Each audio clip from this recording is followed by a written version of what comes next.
Any point can be made in one sentence.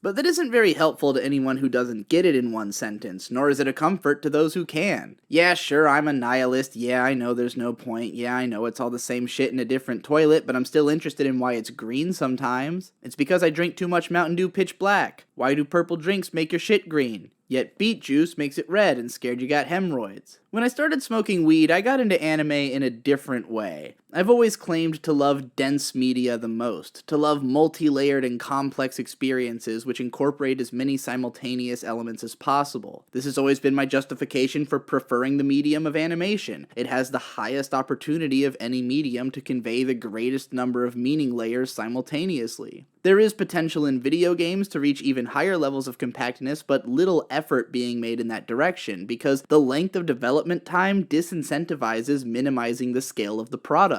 In fact, the same problem exists in animation, but it's only because density isn't really what anyone wants on a grand scale. It's more that we who worship it are just in love with variance, and with density you can rapid-fire variance. Suffice it to say, as I did in my last video, you can get as much out of one Ghibli film as you can out of several hundred episodes of boilerplate TV anime, especially if you're high. But this doesn't help you with the problem of time. See, maybe I can get more out of watching the same movie 10 times than I can out of watching 40 different shows in the same time, but that does kinda sound, boring. And there's eventually going to be diminishing returns, at least until the context of my engagement has changed enough to make a substantial impact in my understanding of the work. In that last video I talked about my history with analyzing Fooly Cooly, but when I wrote my big 6-part journey into the center of it back in 2009, I did so after watching the show 3 times consecutively, once with director's commentary. I got as much out of it as my brain at the time was capable of picking up on, and I vomited every single minute detail of thought I had about it onto the page. I would love to have everything I consume be just as dense as Fooly Cooly, but it just isn't feasible. We don't have enough artists with enough capability, or enough audiences who can even perceive the value of it, and contribute that value to its creation to make it feasible. I can cry all day about why good anime is hard to make, but the fact of the matter is just that not that many people actually care about watching good anime, or could even tell it if they saw it. I'm being aggressive with my language here, so let's decompress again. Hi, I'm Digi Bro, famous producer of the video Objectively Good Doesn't Fucking Exist. I made this video with the hopes of ending the discussion wholesale, and it honestly kind of worked. This video has been the most effective call to arms that I've ever produced. Because I've railed against the concept of objective critique so hard for so long, and worked so tirelessly to phrase my stance agreeably, plus it helps that I'm just correct, I don't even have to fight the battle myself anymore. When someone uses the word objective in my comments or in response to my tweets, I can almost guarantee that someone else will show up to argue that point on my behalf. Because for those who agree with the stance, it's just as frustrating to them as it is to me. So when I talk about good anime, I'm being facetious.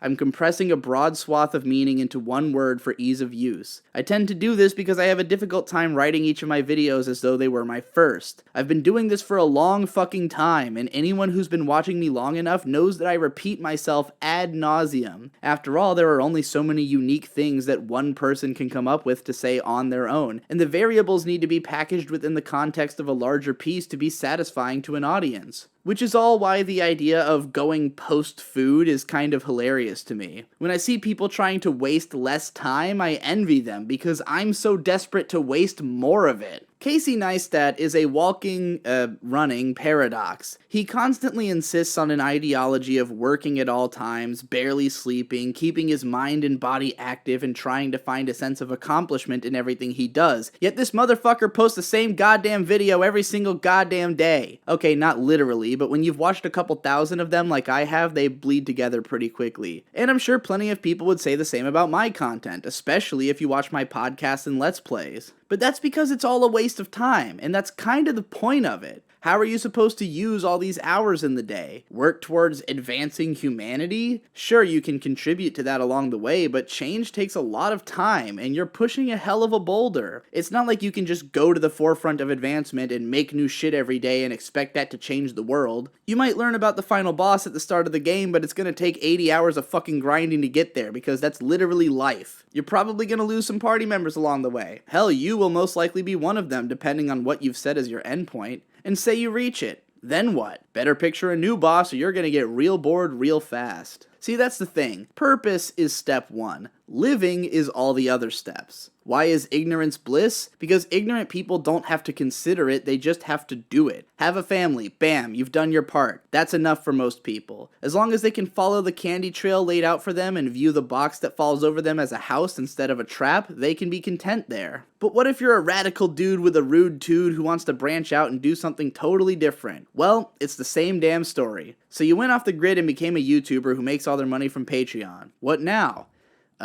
Make the videos better, I guess? Keep sharpening that tongue, yet doing little but growing old? I guess you're inspiring people, but it's not like you can post 10 videos a day and expect people to keep up, even if you can make that many. In fact, most people can't even tell the difference between the videos that take you an hour to edit and the ones that take a month. So if you're putting that much effort in, it's just self-serving. You're just trying to waste enough time to feel like you actually did something. When your brain moves 1,000,000 miles an hour and you're always thinking, always analyzing, always operating a few channels of thought, watching something too thin is suffering. Not because it's bad or stupid, it just doesn't work right with your brain. Sometimes watching anime is actually physically painful for me. But I've told you 1,000,000 times, objective good and bad doesn't exist. I even stated once that you should be able to enjoy literally anything if you set your mind to it. But why would you? Unless I guess you were that fucking bored and out of new things to do. And that's kinda my point, every single time. Thin media isn't bad, it just bores me.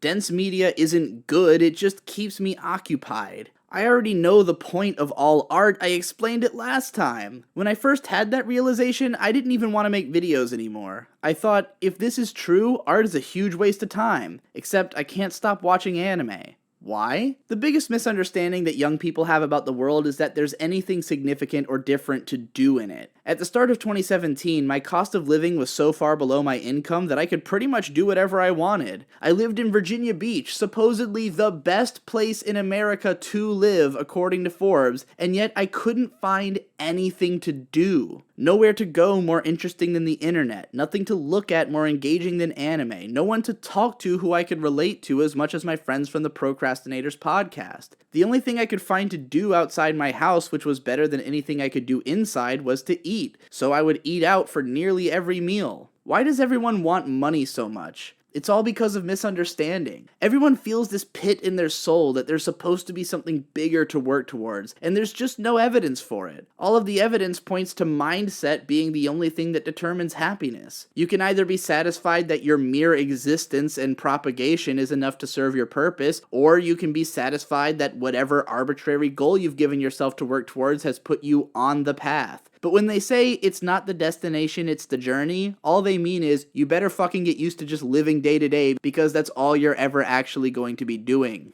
And that is fucking frustrating. It's why most people find nihilism depressing, and it's why those obsessed with the absurd tend to have suicidal urges. It's why the ages of 14 through 23 were an abject nightmare for me, and why I could suddenly relate all too well to every depressed famous rapper talking about how fame and fortune has done nothing for them and instead made it further apparent just how othered and alien they always were when people treat them like something other than human for the act of creating something to express their humanity.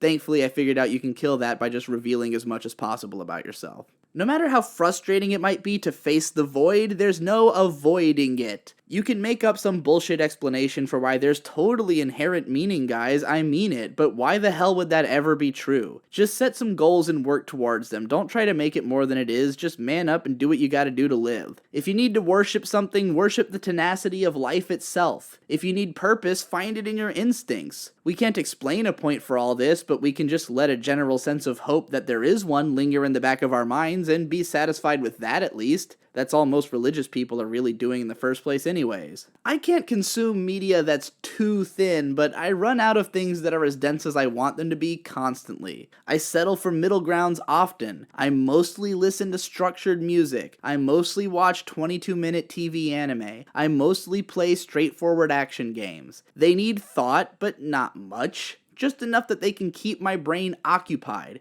because this mythical ability to turn it off I suspect is code for I am brain dead. I had a revelation listening to enough fan comments over the years and realizing that literally what people wanted from me was just long content. Not podcasts or Let's Plays though, because even if they are content rich and dense and potentially have more of interest to present than my main channel edited videos, they just won't be perceived that way as a matter of category. And that's not because there's no audience for that content, but because it's not what I'm the best at and uniquely offer that has been sorely desired within anime culture. 6-minute, deep compressed videos are cool and all, but will they waste enough time to take up enough of your day to feel like you did something? If I could have made the same point in 30 minutes, but filled in more entertaining details and tangents so that it feels like a full course meal, instead of just a $10 perfectly cooked appetizer, my audience will feel more full. Again, being post-food cracks me up, but only because I actually love food. I will take as much time out of my day as possible to eat. I will drive all the way across town to go to a favorite restaurant, wait as long as it takes, pay as much as it costs, because the entire point is to waste time doing something I like. It's why I will produce 4 videos in a day, and why I will marathon dozens of anime in a week, and try to make sex last 45 minutes every time, and why when I was younger I wouldn't buy an album unless it was an 80-minute prog opus, because I want to waste as much fucking time doing things I like as possible. I have a lot of admiration for the samurai strike, one hit, one kill, the soul of wit that is brevity. But who the fuck cares about wit? Why would we prize wit when ignorance is bliss? What point is there in rejecting bliss? Don't be pretentious, it takes 10,000 hours of practice to master wit, and you could have done anything with that time. Just try to spend it doing shit you won't regret and you'll be fine.